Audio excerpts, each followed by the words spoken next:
Welcome viewers, today we're going to be looking at the proposal of a warehouse designed by none other than YABBY Constructions. The client specified the following parameters that had to be met: a rafter load of 12 kilonewtons per metre, a building length of 48 metres, a span of frame equaling 23 metres, and an eaves height of 8 metres. The design of the portal frame required the use of Lysaght and OneSteel tables, which provided us with the dimensions, steel sections and bridging requirements for the structure. Once the conceptual model was designed in Revit, it was constructed in space gas to analyse the forces involved in the structure. These forces include the live and dead loads, as well as the wind loading, which was calculated with the assumption of an open terrain and a region of A2, given that the warehouse is located near Wollongong. The portal frame was exposed to 4 different load cases as shown in the following diagrams. The section sizes were designed to withstand the various load conditions, and cross bracing was added at the end bays of the warehouse to laterally brace the structure against the wind loading.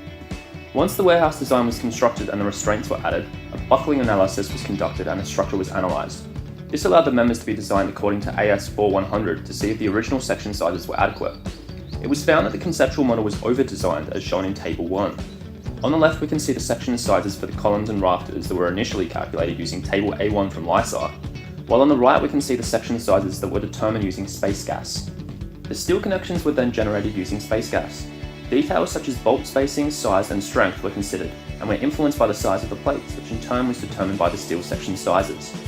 The rafters were connected at the apex and eaves with bolted plates, and the columns were pinned at the base plates.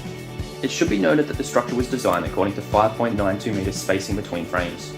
The spacing plays a huge role in the forces involved in the structure, with smaller spacing resulting in the force being distributed to a greater number of frames. If a smaller spacing was used, the section sizes for the columns and rafters would be reduced, as well as the shear reinforcement at the connections. Although this might seem like a more economical solution, the greater number of bays that would be needed due to the shorter frame spacing could in fact increase the cost. A further analysis would need to be undertaken to determine the optimum frame spacing.